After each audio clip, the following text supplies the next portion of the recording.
안녕하십니까. 오늘 마태복음 서의 56강입니다. 서의란 자세히 원문을 푸는 거죠. 거기에는 이제 물론 신학 전반에 대한 것도 이제 들어가고, 이렇게 신약을 볼 땐 구약에 대한 원문이 깔리고 하는 그런 것들을 우리가 상식으로 아시면 되겠고, 원문을 전혀 모르더라도 한글 개역 성경을 펴놓고 하려는 대로 따라하고 그 다음 복습하시면 되겠습니다. 할 수 있으면 원문을 보고 원문 글자를 우리 소리로 낭독을 할 수 있는 것을 점점 해나가면 나머지는 전혀 몰라도 충분히 많은 것들을 깨달을 수 있도록 성령님께서 이끄실 겁니다. 자, 오늘 마태복음 3장 13절 두 번째 문장, 첫 번째 문장 계속 이어서 우리 공부하고 싶습니다. 한번 알파벳을 따라 하시죠. 먼저 하는 건 이제 서양 애들이 해놓은 서양 발음식으로 조금 이제 가다듬어서 하고, 두 번째 할 때는 우리 정음의 원리를 가능하면 집어넣어서 그렇게 알파벳 글자 이름, 알파벳 닷소리 17개랑 홀소리 7개에 대한 소리를 우리 내서 한번 몸을 풀고 공부를 시작하겠습니다.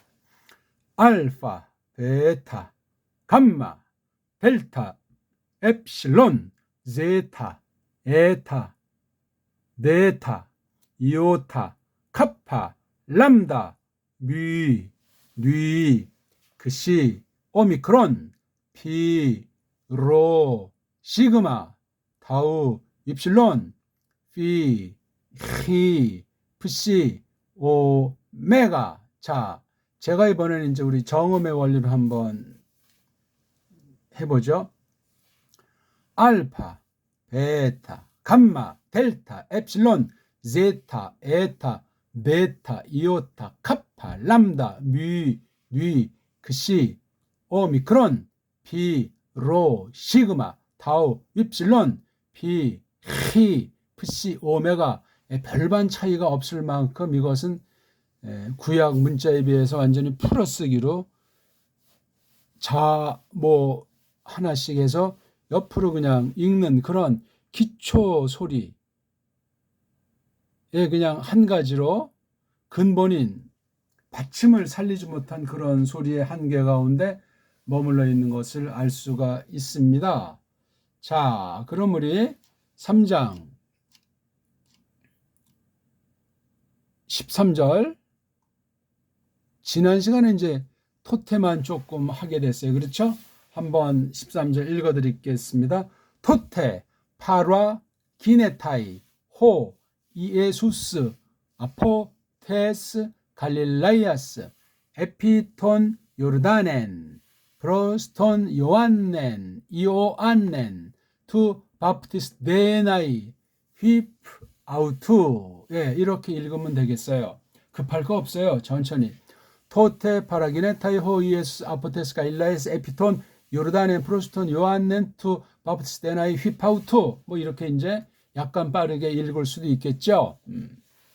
아무튼 우리가 특별 계시인 예수스 그리스도스를 중심한 특별 계시를 신약 문자를 통해서 일명 헬라스 문자, 헬렌어라고 하는 것을 놓고 기록한 것을 우리가 보고 있는 겁니다. 배달결례로서 정음을 쓰는 21세기를 사는 우리가 이 말씀을 딱 접하게 되었으니, 지난날 계시록으로 신약 기록으로 특별계시 구약 신약이 다 마감한데 지금까지 얼마나 많은 세월이 흘렀는지는 하나님만이 정확히 아시는데, 지금 뭐 서양 달력으로, 로만 카톨릭 달력으로 2023년 오늘 11월 17일이라고 말들 할지 모르지만 그게 정확하지도 않고, 또 과학주의의 교묘한 속임이 가설이 주름을 잡고 있고, 특별계시는 거룩한 달력이 구약만 하더라도 출애굽 이후에 적어도 출애굽 7장에서 12장 걸쳐보면 이제 새로운 달력이 구약을 수놓고 있고, 물론 그 주변 나라들이 또 저마다 그 달력들이 차이가 있는 것이 깔려 있기 때문에 해석을 잘 하셔야 돼요. 성경이 역사책은 아니지만 하나님께서 계시하실 때 때와 곧 시간과 공간이라고 하는 것을 놓고 계시를 하셨단 말입니다. 이거 굉장히 중요해요. 신약에 건너오면은 이제 헬렌 이어서 이제 로마주의 패권식이 되기 때문에 신약도 역시 시간과 이런 날짜 계산에서 주의를 해야 하겠다 이거예요. 이것이 하나님께서 펼치시는 그 섭리 가운데 속한 일들이기 때문에 잘 살펴봐야 돼. 근데 지금 우리는 언어 문자가 세계 최초로 확신하는 건데 그만한 만큼 그 역사의 시원도 깊고 문자의 시원과 더불어 역사는 문자 기록으로 문자 발명과 더불어 선사시대를 넘어서 역사시대에 기록이 됐다는 사실이 상식 같지만 대빵 중요해요. 서구는 역사도 짧은 뿐만 아니라 무식한 상태에 있었다는 사실을 잊어버리면 안 됩니다. 후대 조작과 가필과 각색이 있었음을 어둠의 권세 영향을 힘입어 가지고 성경 자체를 속이는 거짓된 기독교와 거짓된 성경관을 계속 유포해 온 사실을 구약 계시나 신약 계시 안에서 엿볼 수 있지만 계시 기록 종결 이후에 지금까지 계속됐다는 것을 우리가 주목해야만 하겠습니다. 어쨌든지 배달교리에서 이 말씀을 공부하게 됐으니만치 지난날 계시사에서 신약사에서 정통에 속한 사람들이 극소수인데 어떻게 해왔는지를 조심스럽게 보고 참고해서 그 한계와 장단점을 놓고 오늘날 우리가 배달교리로서 장구한 최초의 문자 발명 국가로서 역사의 시원을 이루고 있는 그 뿌리째 망가진 우리 언어 문자와 역사를 다시 찾아서 복원할 수 있는 데까지 복원해서 가다듬어 가지고 일반 은총을 하나님께서 원문 성경을 볼 때 성경 해석할 때 서기할 때 어떻게 써주시는가 하는 것을 조심스럽게 빌면서 확실하게 그렇게 디뎌 나갈 적에 아주 정말 올바르게 성경관을 수립하고 말씀을 깨달아서 주님을 기쁘시게 할 수 있을 겁니다. 아무튼 간단한 공부가 아니에요. 성령님께서 충만하게 이끄시는 믿는 사람들을 통해서 나타내시는 뜻이 이루어지게 하시는 공부라는 사실을 확신하면 되겠습니다. 자,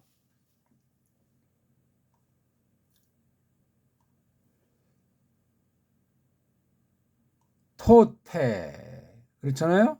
토, 고건 이건 앞에 문장 전체를 가리키는 그렇죠.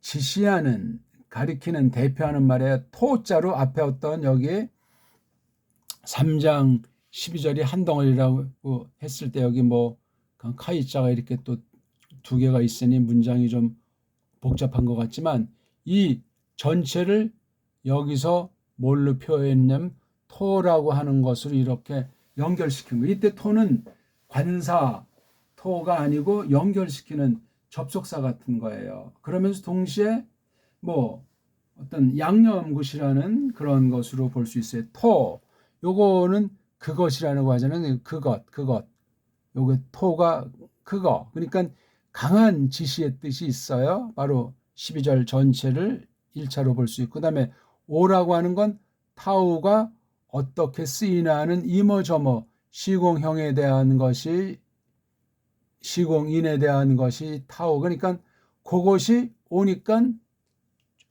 주대 있게 또는 어떤 목적으로 해서 쓰는 게 요거 토만 있을 때 그런 쓰임새고 이 토가 또 이게 그런 관사로 쓰인 것이 아니고 특별한 것으로 쓰였기 때문에 굉장히 힘이 들어가 있어요. 힘이 토가. 근데 이제 이걸 편집한 애들이 만들 때 토태를 묶어서 낱말이라고 했는데 이것도 이제 다 원래 붙어 있는 것들이잖아요. 원래 다 그렇죠. 그런 걸 전제해 볼 때 이렇게 띄어쓰기 하는 것을 참고는 하지만 영감된 편집 철자법이 아니다 하는 사실을 알아야 되면 동시에 세상 헬라스 문자가 아니다 하는 걸 더 못 박아야 되고 어떤 특정 나라 또는 선점에 때는 서양 신학이 이 헬란말 성경의 주인이 아니다. 어떤 애들이 어떻게 편집했건 진짜든 가짜든 간에 이건 우리가 믿는 우리가 지금 보면 이게 우리가 주인격으로 이것을 다룰 수 있다. 다뤄야만 한다 하는 그 긍지를 가져야 되기 때문에 지난날 서구 원어 문법이라는 것 서구 원어 사전이라고 하는 것도 과거 유물이요. 제한된 것이요. 지난날 이미 쓰여진 그 끝난 거라는 사실을 알고 우리가 성경에 맞아 떨어지는 것만 받아들이고 아는 건 걷어치우는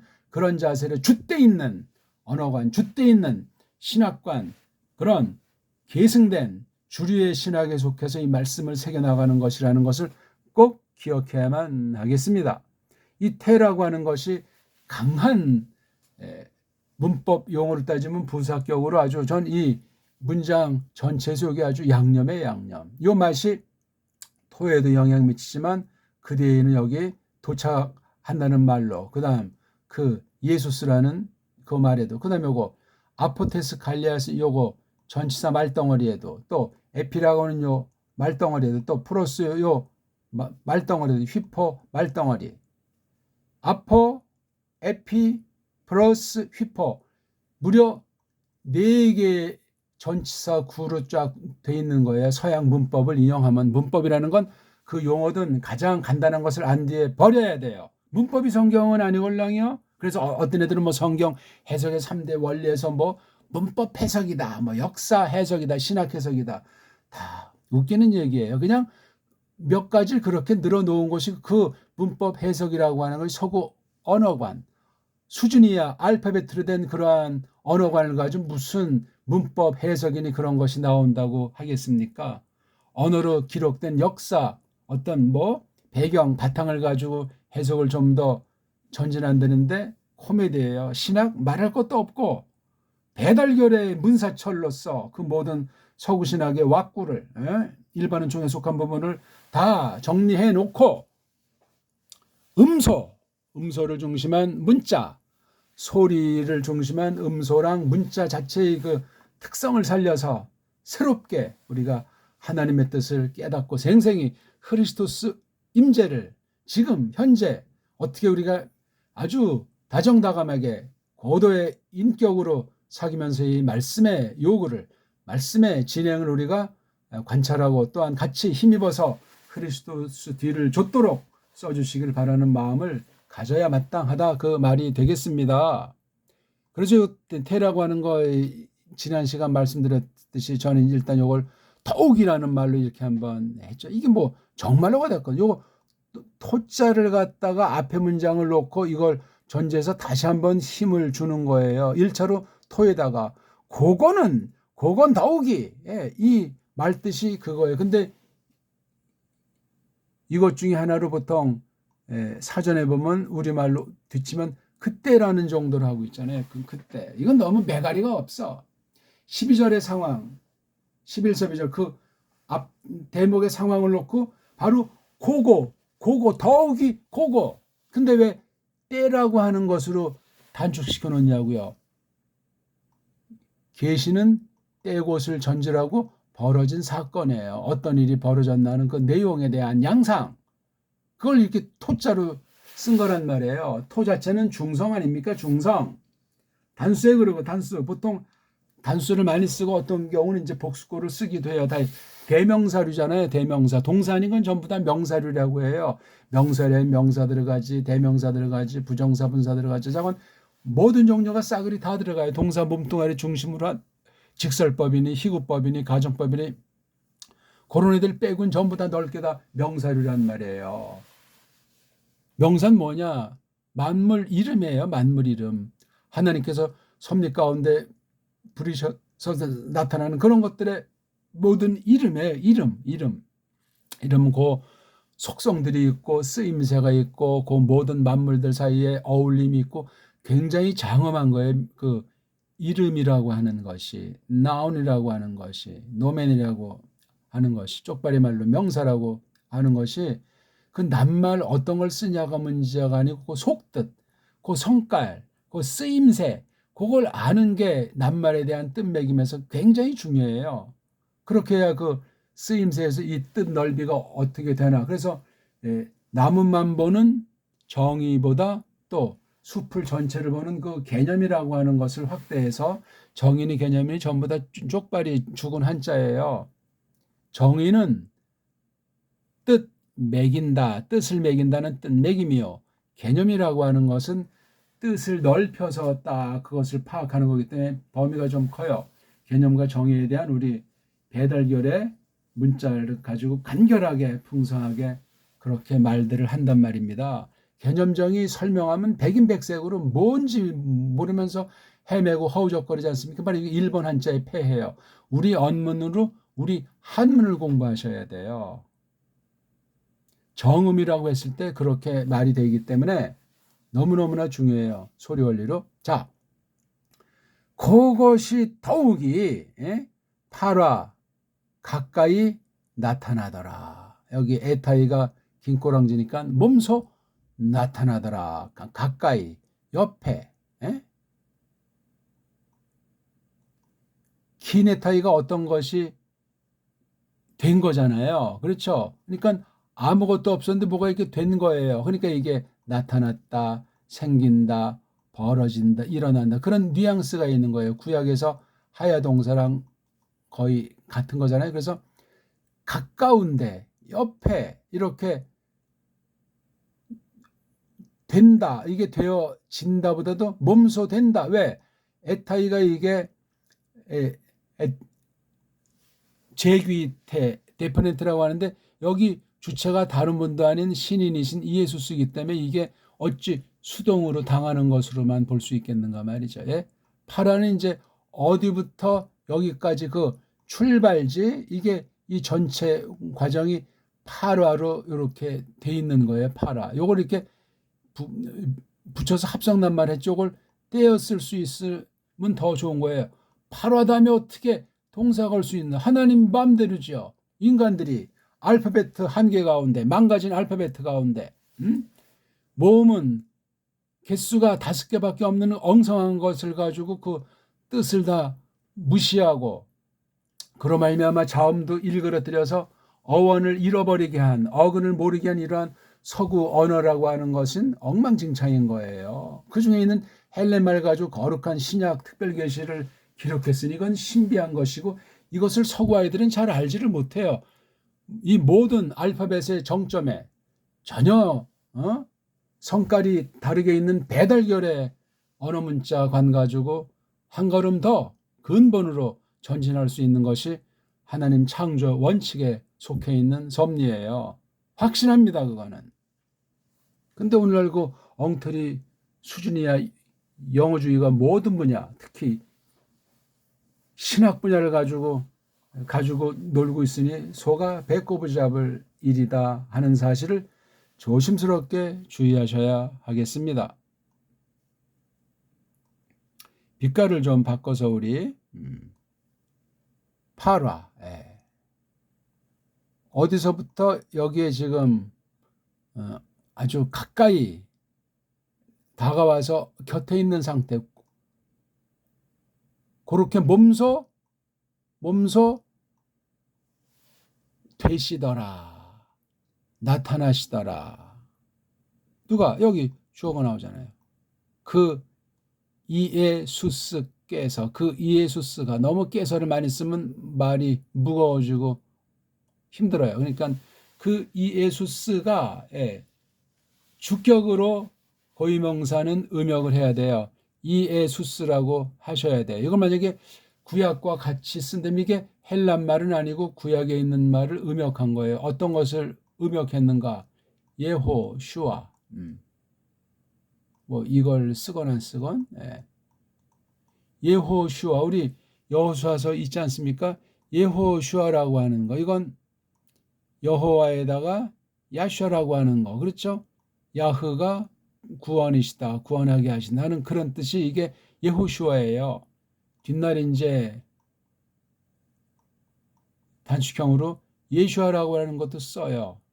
예슈아 이건 구원자만 있고 예호바의 그 기본형이든 뭐 시형이든 뭐 단축형이라고 할 수 있는지 이거가 여긴 생략이 돼 있어요. 여기에 예슈아보다는 예호시아가 훨씬 낫죠. 또 신약에 인용 몇 군데 세 군데 나옵니까? 사도행전이든가 히브리서 보면은 이게 예호슈아임을 알 수 있어요. 근데 이건 예호슈아인데 이건 이예수스라고 이게 발음이 다른 건 제가 누누이 말씀드리잖아요. 이걸 이제 한국에서는 여호수아 이거는 예수 도무지들이 상관된 것을 나타내질 못하니까 문제가 생기는 거예요. 그래서 지금 서구가 무조건 예수라는 말로 어떤 나라는 지저스, 어떤 나라는 예수스 막 각양각색으로 부를지라도 헬라 원문에 있는 대로 쓰려면 이예수스라고 써야 할 것이고 구약과 일관성을 붙이려면 예호슈아인데 구약의 예호슈아 발음은 문제가 있는 거예요. 모음이 없잖아요. 모음이 없으니만치 참 조심하셔야 돼요. 그래서 어떤 경우는 신약에 있는 이 구약 고유명사들을 음역한 것이 참고할 만한 경우도 있는데 왜 또 참고하기가 꺼려지냐니까 자음 모음이 이게 확실하지가 않아요.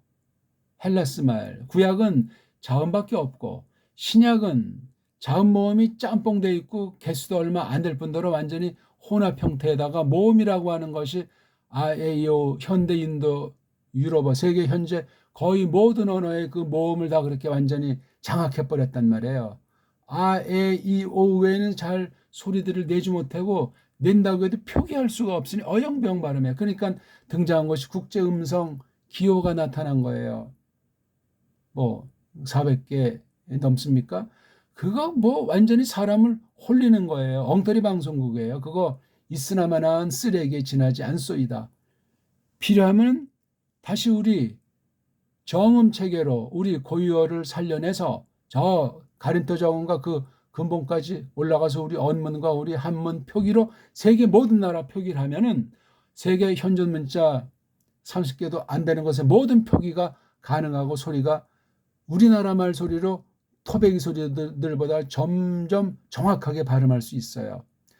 글자가 없이 소리만 내기로 따진다면 각 결애들이 소리가 다 뛰어날 텐데 표기를 못 하잖아요.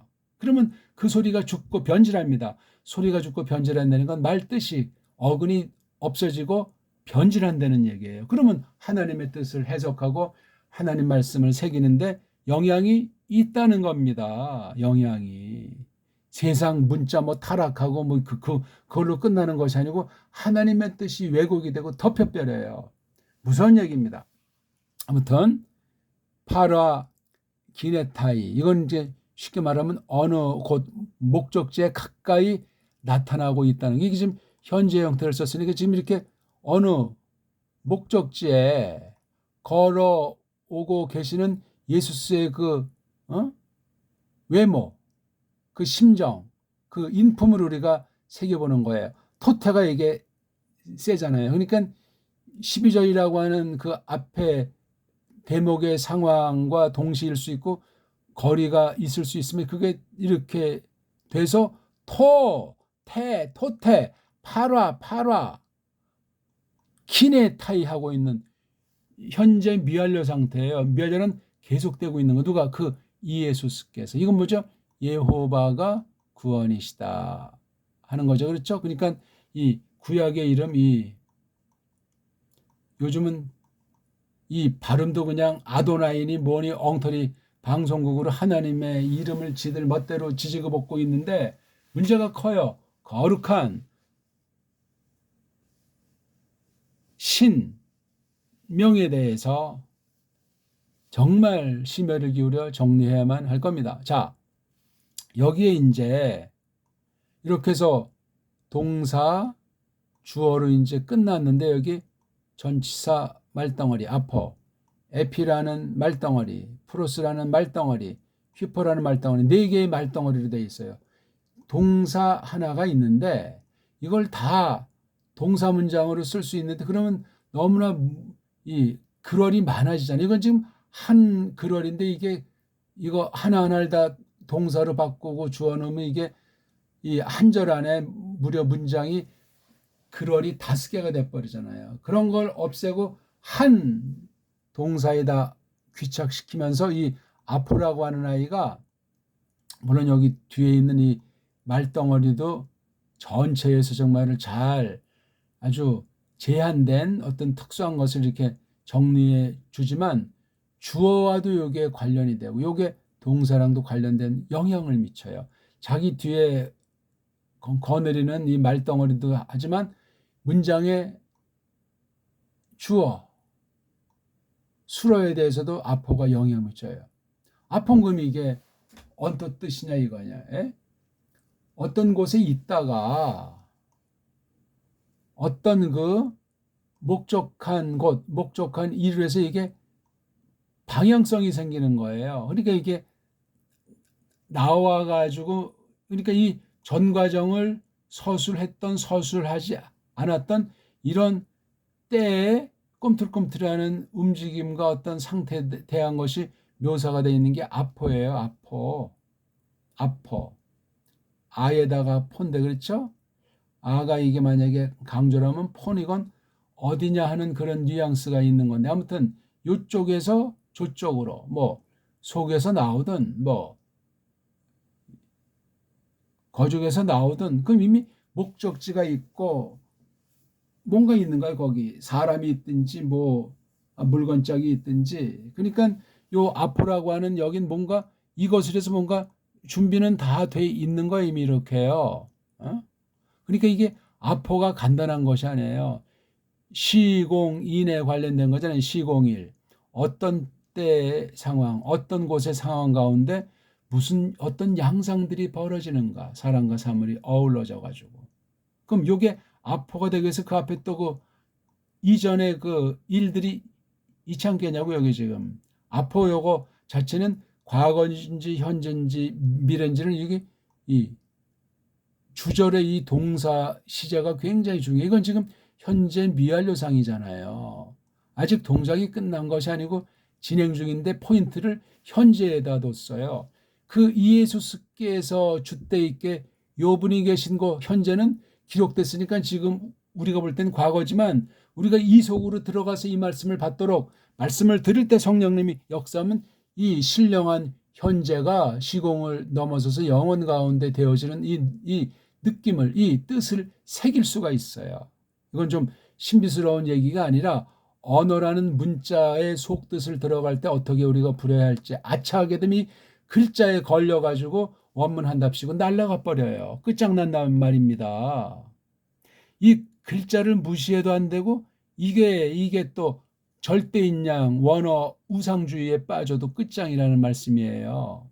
그러니까 이게 단어 외운다 쓴다 그냥 딱딱하게 번역이나 한다 그런 게 아니에요. 지금 이게 석이라고 하는 게 토테, 파라, 기네타 이게 둘로 합성이니까 이렇게 끊어 읽는 듯한 그 덩어리 읽기가 굉장히 중요해요. 호, 이에수스. 호라고 하는 건 뭐 문법용어로 관산이 정관산이 아니라 요거를 지칭하는 거에 뒤에 있는 것이 호가 그래서 이게 일종의 관사라고 하지만 관사가 아니라 특별한 거예요. 대명사들 중에 아주 특수하게 쓰니까 요 토도 또 똑같이 이게 문법용어로 관사 아닙니까? 그러니까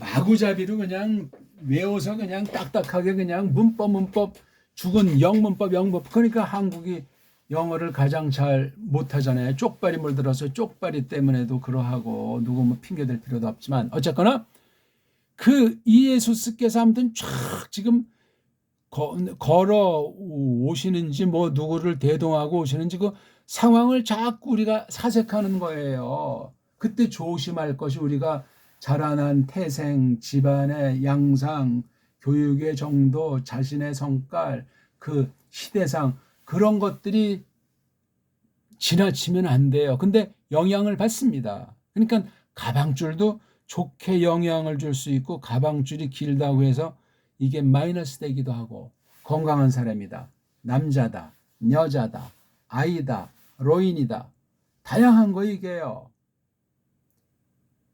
어떤 사람은 뭐 장로교 신학이다. 어떤 사람은 뭐 로마주의다. 양상이 다른 거예요. 누구는 한글만 한다. 누구는 후민정음, 정음의 체계로 아주 언어 센스가 탁월하다 할 때 이 말뜻, 이 특별계시를 받을 때 성령님의 역사의 차이가 생기는 거예요. 원문을 이렇게 보면 큰 열매 중에 하나가 성경 번역에 나타나잖아요. 번역 성경관이에요. 각 나라 말들은 어떻게 번역했나? 한국 성경 번역들은 어떤 장단점이 있고 지금 이게 과연 받을 만하냐? 문제가 어떻게 어떤 결과를 예견케 하는 지난날 역사가 개신교를 놓고 볼 때 수십 년 됐는데 얼마나 심각한가 하는 것들을 다 우리가 아울러 따져볼 수도 있다. 그런 이야기예요. 아무튼 이 뜻은 더욱이 그것이 앞에 것을 전제해서 파라하고 기네타예요. 거리가 얼마만한 거리였는지, 예? 시점은 어떠했든지 이예수스께서, 자, 아포는 출발지잖아요. 아포 목적지는 이거잖아요. 파라. 거리가 있다는 걸 여기서 알려주고 있어요. 여기 특히 여기 이 알파 같은 건 헬렌 말에 모으면 완전히 그냥 개차반 같이 짓밟히고 변질돼 있어요. 원래는 이런 게 아닌데. 그러니까 이 헬라 글자라는 것이 짬뽕이에요. 선진 문화의 그 총화인이 알파벳을 갖다 막 마구잡이로 이쪽 저쪽 걸 심어서 만든 게 페니키아 문명이라고요. 거기서 쓴 게 이제 헬라어다 뒷날 어쩌고저쩌고 해서 뭐 많은 사투리도 있지만, 아포 어디로부터냐는 말이에요. 그거 이것도 트자 쓰고 s는 요거 t자를 부려주는 명사 꼬랑지 구실이에요. 그렇죠? 타우 그거 요 타우, 그 다음에 요 타우가 이게 똑같은가 어떻게 관련됐나. 요 타우는 요것에 소용되는 거예요. 요거는 1차가. 근데 이 타우는 앞에 것을, 앞에 대목이나 앞에 글을 넣고 또 이 글을 전체를 커버하는 게 이게 토예요. 1차는 앞에 거를 전제하고 뒤에 것에 영향 미치니까 요 타우가 요 타우보다 풍부하고 거대한 거예요. 안 그렇습니까? 요거 S는 이게 지금 딱 보니까 여자 한 명이잖아요. 요거요. 여자는 요게 여성이라고 하는 것이고 하나라고 하는 것은 단수. 근데 여기 S가 돼 있어서 이게 이격이잖아요. 왜? 아포 뒤에는 이격이라고 하는 것이 습관돼 있어요. 아포 S예요. 아포 S. 여기서 핵심이 타우자예요. 그러니까 아포라는 아이가 없으면 타우자는 뭘 하는지 모르는데 아포라고 하는 것이 있으니까 타우가 아포를 벗어나면 안 돼. 타우가 많은 가능성이 있지만 아포라고 하는 것에 굳어 있는데 바로 요게 타우가 어디에 이제 출발지에 어떤 상태라고 준비하고 있었는데 어디로 간다 하는 그렇게 쓰이는 타우자이거든요. 누가 요것에 관련되는 애가 사람이라면 여자 한 명이고 물건이면 어떤 것 하나예요. 그건 뒤에 보니까 여기 특수한 것이 아니면 요거만 썼을 때 타우가 사람인지 물건인지 남자인지 여자인지 뭔지 이렇게 딱 하지만 잘 모를 때는 뒤에 낱말을 대개 써. 그럼 여기 갈릴라야스 이렇게 나오잖아요. 이건 어떤 곳이나 어떤 마을의 그 고유명사 이름이잖아요. 지명 이름이에요. 그러니까 이 타우를 딴 거로 쓰면 갈릴라야를 쓰는 거예요. 예. 타우가 무엇을 가르치는지 타우의 그 실제를 써라. 왜냐하면 타우가 이게 대신 쓰는 대명사라고 했잖아요. 그렇죠? 대명사 중에 하나가 이렇게 또 관사로 나간 거예요. 또 대명사랑 관사는 지금 누구한테 지배받냐니까 아포에 지배받아요. 아포. 이거는 이제 문법 용어로 전치사라고 했지만 다 그냥 대명사 범주에 넣어도 틀림이 없어요. 대명사란 명사 딱 가리고 명사를 대신해 주는 건데 이게 각각 다른 거예요. 타오. 그다음에 다른 무슨 제시대명사, 관계대명사는 그런 대명사 아포라고 하는 걸 또 왜 전치사라고. 이게 다 원래는 이게 이 명사 여기에 다 뒤에 이게 붙어 있는 거예요. 원래 이게 다 좀 지우고 설명드릴까요? 소리 원리 문법이 얼마나 깊이 있는 해석으로 들어가는지 말입니다. 예? 여기 지금 몸뚱아리가 갈릴라이, 그렇죠? 요게 갈릴라이고 명사는 몸뚱아리가 있고 어가 아니죠? 꼬랑지가 있죠. 요 꼬랑지랑 요 꼬랑지가 똑같은 거예요. 타우에 이제 이거 아스를 하건 S를 하건 알파랑 에타가 뭐 서로 바꿔 쓸 수 있다. 그게 헬라스 문법에 그렇게 말을 해요. 총 대빵은 명사라고 했잖아요. 그렇죠? 여기도 지금 총 대빵이 명사예요. 앞에 있건 뭐 이렇게 뒤에 있건 다 이거 이 이에수스를 갖다 그려주는 거예요. 그 상황이 쫙 있는데 이걸 한눈에 볼 수 있게. 이제 물론 글을 쓰니까 먼저 쓰는 글이 있고 나중 쓰는 글이 있고 소리도 그러한 차이는 이제 어쩔 수 없죠. 그다음 중요한 게 이게 파라키네타이가 뭐냐면 이 주어인 이 명사에 대한 열매예요. 결과. 요거를 벗어나지 않아요. 그러니까 요게 요 문장에선 그 이에수스에 대해서 호 이에수스에 대해서 요것만을 설명하고 다시 말하면 여기 아포라든가 에피 덩어리라든가 프로스 덩어리라든가 휘퍼 덩어리가 파라 기네타이와 그 범주 안에 있어요. 파라 기네타이가 딱 되어졌는데 만약에 아포 에피 프로스 휘퍼가 다른 걸 내면 동사 하나 만들어서 문장을 달리 해야 돼요. 여기 접속사를 쓰든 해가지고. 근데 이거 지금 파라 기네타이에 다 속해 있는 거예요. 아퍼, 에피, 프로스, 휘퍼. 이렇게 큰 언저리라고 요거 지금 자체를 설명드린 거예요. 지금 제가 아퍼, 데스, 갈릴라이아스 요걸 하는데 여기 총 대빵이 갈릴라이. 그렇죠?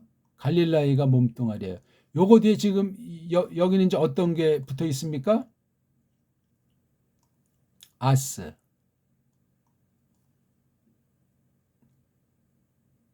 여긴요. S. 여긴 꼬랑지 없이 그냥 아포 자체가 불변사예요. 그렇다면 요거 타우자 아포자도 이거 뒤에 붙는 거예요. 다 타우자. 만약에 아포가 있으면 요걸 먼저 이제 아포자를 쓰고 타우자. 자, 저 명사 몸뚱아리 뒤에 격고랑지가 하나 붙고, 그렇죠? 또 아포라고 하는 것도 명사 뒤에 놓이고, 그 다음에 또 이 일종의 또 특수한 전치사 중에 하나의 특수한 것이라고 하는 이거 타우자, 이 관사로 명명된 거 다 그냥 꼬랑지 종류들이에요. 우리말 한글 엉터리 언법에 치면 다 토씨란 말이에요. 조사. 자, 갈릴라이는 이건 딱 이거만 쓰 있으면 이건 뭔 굿이라는지 성립이 안 돼요. 근데 뒤에 이렇게 아스가 붙건 뭐 S가 붙건 또는 뭐 이거 뒤에 이렇게 이제 꼬랑지가 있고 아퍼 타우 이렇게 뒤에 있던 게 이게 앞으로 나와버린 거예요. 어떤 큰 변화가 발생했는지. 그리고 사실 요 꼬랑지 같은 것도 사실 필요가 없어야 되는데 앞에 있는 이 말이 시원치가 않은 거예요. 왜 시원치 않는가? 자음 모음이 이게 어울리지가 않는 거예요. 자음도 이게 엉성하고 막 짬빵이지만 모음은 더 개수 자체가 작고 엉성해서 이게 안 되기 때문에 형성된 게 이게 뒤에 붙는 꼬랑지예요. 몸뚱아리가 아니에요. 뜻까지 몸뚱아리 어간이나 어근이 아니라 그냥 요걸 딱 써가지고 이것에 여러 가지 것을 부리는 거예요. 갈릴라이라고 하는 것을 이게 동쪽으로 가냐 서쪽으로 가냐 차갑냐 뜨겁냐 이게 지금 뭐 멋이냐 뭐든 이런 걸 뒤에 붙이는 걸 이걸 다 종류에서 꼬랑지 그러는데 어떤 건 이렇게 격꼬랑지에서 이렇게 1, 2, 3, 4개 이렇게 뒤에 붙는 꼬랑지가 있고 어떤 꼬랑지는 이게 앞으로 이렇게 역전이 되어 있는 거예요. 그렇게 생각하셔야 된다고. 중요한 얘기에 잘 리치를 생각해 보세요. 그러니까 갈릴라이가 여기 딱 보니까 속해 있는데 이건 다 아포가 다 지배하잖아요. 아포가.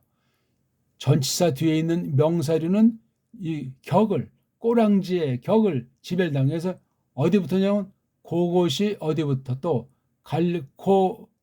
그것이 누구죠? 갈려. 고 갈릴레아가 요거 S나 아스는 똑같은 건데니까 이게 중복해서 번역할 필요는 없어요. 그렇죠? 이것도 번역할 필요. 왜냐면 아포 속에 있잖아요. S는 그냥 이렇게 규칙으로 문법 규칙으로 폼 잡아놓은 곳에 지나지 않아요. 그래서 아포테스 갈리아에스. 아포 다음에 이격이 나오게 되는 지금 요곳에 타우에 있는 것이 이게 여성 단수 이격이죠. 그럼 요거 갈릴라야도 여성 단수 이격. 그럼 요거 바로 갈릴라야가 이게 여성이라는 얘기예요. 누가 언제 어떻게 했는지 그렇게 그냥 돼 있는 거예요. 마을 이름, 땅 이름 이런 거 다 여성이에요. 한국도 그래요. 땅은 계집, 하늘은 사내. 공통적인 기본 본성이 있어요. 습성이 있단 말이에요.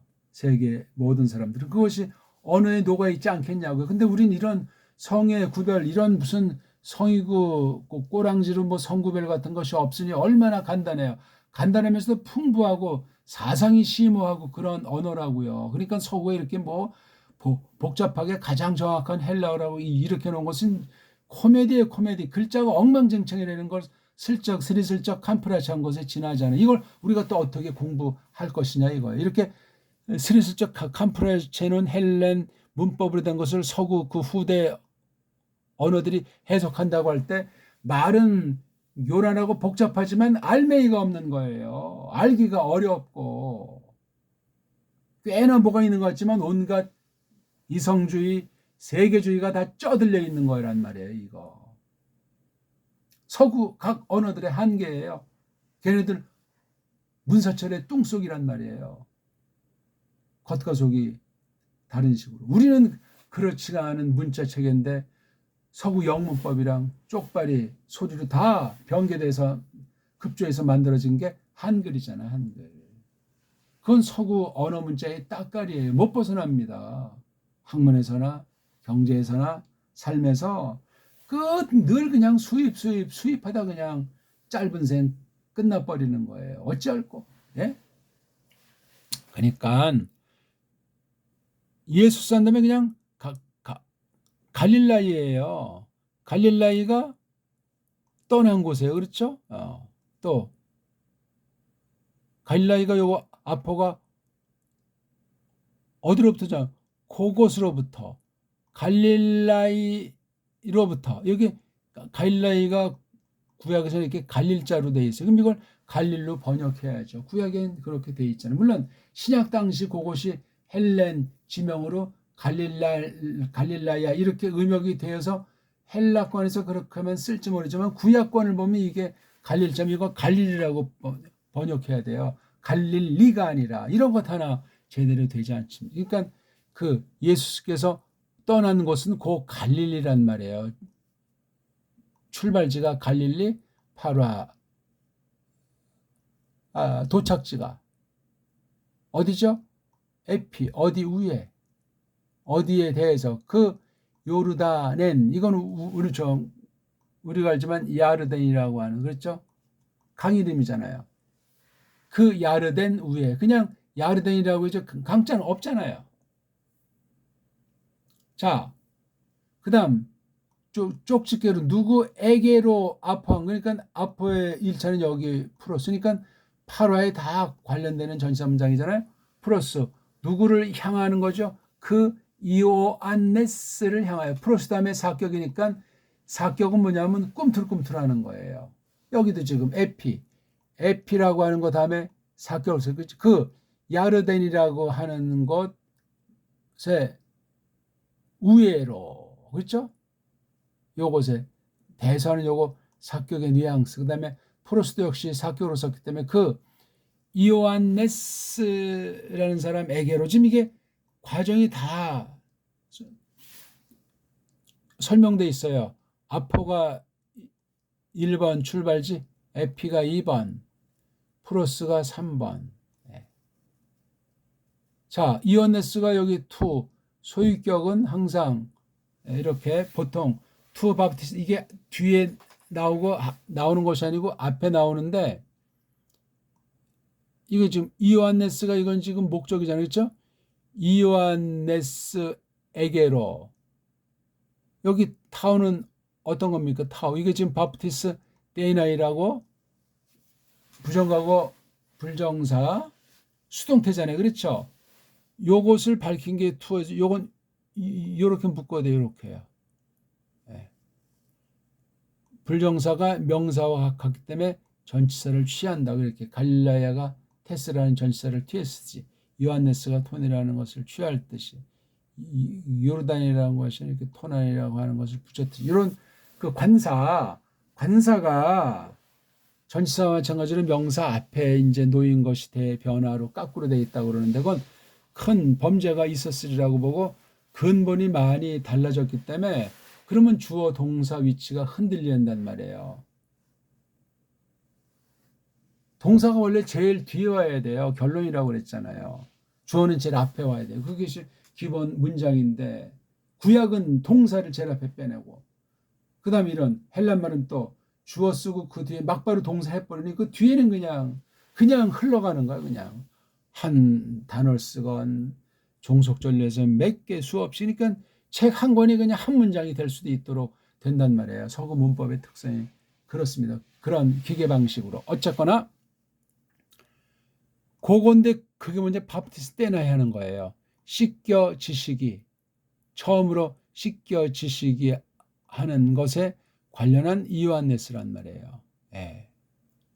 휘퍼 더하기 아래 그분 아래 여기 그분은 누구예요? 이완네스입니까? 아니면 예수입니까? 아니면 뭐 또 감춰진 어떤 것입니까? 여기서 볼 때 그 이로 말미암아 그렇죠? 세례시켜주니까 이완네스란 말이에요. 그렇죠? 예. 이것이 여기 예수스 아니면 요한네스 둘 중 하나일 가능성이 많죠. 물론 장소도 배제할 수 없죠. 왜냐하면 이게 아우트가 3인칭 단수 인칭 대명사잖아요. 인칭. 물건칭도 들어가니까 어쨌거나 그 씻겨지시는 것 처음으로 씻겨지시는 것에 관련한 요한네스에게로 누구로 말미암아 아우트 그이로 말미암아 요한네스죠. 그렇죠? 네. 오늘 좀 너무나 또 시간이 길어졌는데 잘 곱씹으면서 새겨보십시오. 고맙습니다.